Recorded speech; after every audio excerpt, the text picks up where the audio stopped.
अच्छा, लेकिन फवाद साहब आपकी गुफ्तगू सुनते हैं तो ऐसा लगता है कि हर चीज का हल हो सकता है अगर बातचीत की जाए और कंसेंसस हो जाए, ऑपोजिशन और हुकूमत साथ बैठ जाए, एस्टैब्लिशमेंट भी उसमें अपना इनपुट दे। लेकिन दूसरी तरफ देखते हैं तो मसाइल कुछ और, तस्वीर कुछ और ही नजर आती है। ऑपोजिशन कहती है ये बातें माने वरना हम बैठेंगे नहीं, हुकूमत कहती है हमने तो ये मानना नहीं है लेकिन आप बैठकर हमारा जवाब सुन लें।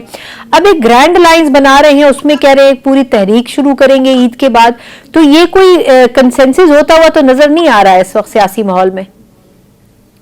देखिए, बात यह है कि इस वक्त जो सियासी माहौल है उसमें तो एक बुनियादी प्रॉब्लम ये है ना कि मुल्क पूरा जो है वो इमरान खान के साथ खड़ा है।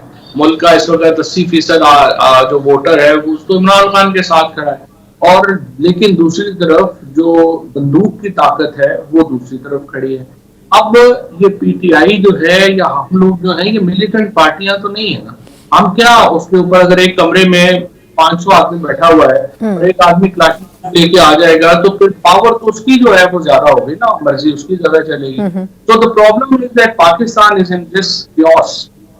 और जब तक ये मसला हल नहीं होता कि हम आपस में कुछ जो है वो पावर एंड पॉपुलैरिटी का जो एक आई वुड से कि जो उनका आपस के अंदर एक उसमें स्ट्रैंगल पाकिस्तान हो रहा है। सबसे ज्यादा इफेक्ट जो है वो पाकिस्तान को नुकसान हो रहा है, आम आदमी को नुकसान हो रहा है, और इसका हल सिर्फ यही है। अब देखिए, अनफॉर्चुनेटली जो पीटीआई की जो लीडरशिप है या जो इस वक्त है, देखिए ना ही ग्रैंड अलायंस बना पाएंगे, ना इनकी कैपेसिटी है कि ये इमरान खान को कोई इंकलाब लेके रिलीज करा पाए। ये दोनों चीजें जो है वो इस लीडरशिप के पास है नहीं।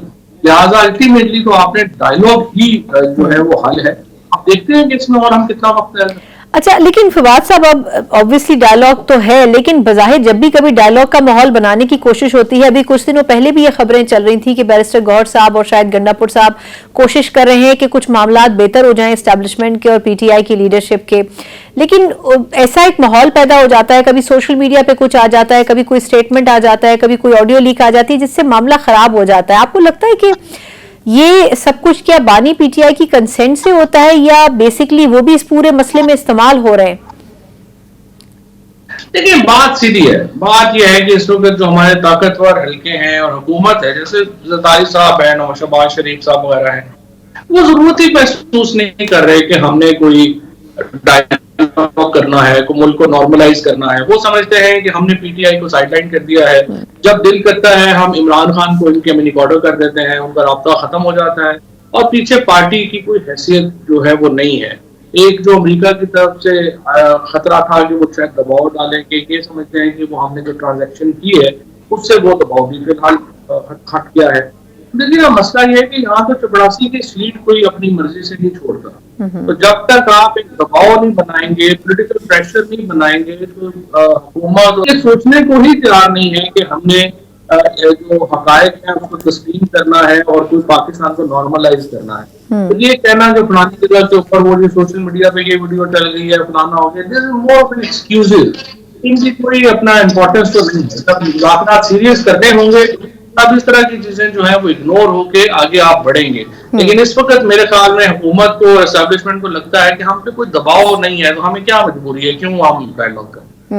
दोस्त, आखिर में सर ये फरमाइएगा कि आपके ख्याल में इस वक्त पीटीआई जिस मरहले से गुजर रही है, एक तो ग्रैंड अलायंस की एक अपॉर्चुनिटी है जो अवेल की जा सकती है, लेकिन उसमें भी अभी अगर जेयूआई फे शामिल नहीं होती है तो शायद उसका वेटेज वो नहीं होगा।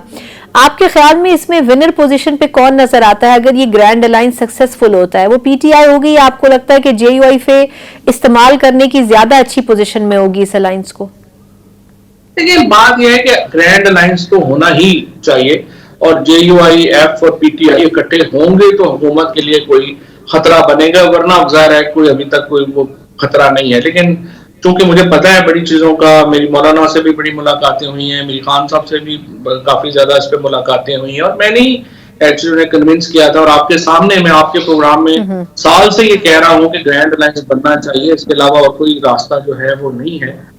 लेकिन अनफॉर्चुनेटली पीटीआई की मौजूदा लीडरशिप में मुझे कोई बंदा नजर नहीं आता जो कि इसको एग्जीक्यूट कर सके, और उसकी वजह से मेरी राय ये है, I can be wrong, Imran Khan की रिलीज में पहले आखिरी संजीदा एफर्ट बुशरा बीबी ने की थी। अब भी अगर इमरान खान की बहनें अगर इसको रिलीज नहीं करती और वो दूसरों पे छोड़ देंगी تو دیکھیں یہ پی ٹی آئی نہیں اٹھ سکتی. نہ ورکر کسی اور کے ساتھ جڑتا ہے, نہ کوئی اس لیڈرشپ کا کوئی قد ہے. مثلا آپ ان لوگوں کو آپ اتنے سالوں سے آپ پروگرام کر رہی ہیں, صحافت سے وابستہ ہیں, آپ تو ان لوگوں کو جانتی ہی نہیں ہے کہ یہ کہاں سے آئے ہیں. یہ کوئی 8 مہینے کا ہے, کوئی 10 مہینے کا ہے. اتنا ایسے جو لوگ ہیں جن کا قد ہی نہیں ہے, جو بنیادی طور پہ بونے ہیں, تو کیسے لوگوں کو اکٹھا کریں نہیں تو گے, پھر فواد کیسے صاحب جوڑیں گے؟ قطع کلامی کی معذرت, لیکن پھر اس کا مطلب ہے کہ یہ مفروضہ درست ہے کہ بہت سے لوگ نہیں چاہتے پارٹی میں کہ خان صاحب کو رہائی ملے. دیکھیں میرے خیال میں یہ بھی ہو سکتا ہے کہ چاہتے ہوں کہ رہائی ملے, بٹ کیپیسٹی بھی تو چاہیے نا. تو they don't have capacity. I am not seeing پتہ نہیں ان میں سے کوئی ہوگا. اور فوج کے ساتھ یا اسٹیبلشمنٹ کے ساتھ تعلقات ہونا سچی بات ہے, بری بات بھی نہیں ہے. مجھے تو اپنا بڑا ریگریٹ ہے کہ جب خان صاحب نے کہا کہ رابطے ختم کر دیں تو ہم نے ان کی بات مان کے رابطے ختم کر دیے, جس کا بہت نقصان ہوا خان صاحب کو بھی اور ہمیں بھی. آج ہمارے رابطے اس وقت نہ ہوتے تو ہم یہ جو کر رہے تھے, یہ محسن نقوی یا جو احمد ملک وغیرہ نے جو ون سائیڈڈ ایک پوری تصویر سامنے رکھی, وہ نہ رکھی جاتی اور ہمارا بھی بات سنی جاتی. تو میرے خیال میں رابطے ہونے میں کوئی پرابلم نہیں ہے, بٹ اس کو پھر یوٹیلائز کریں آپ عمران خان کی رہائی کے لیے, تو پھر ہی فائدہ ہے نا. ایگزیکٹلی. بہت بہت شکریہ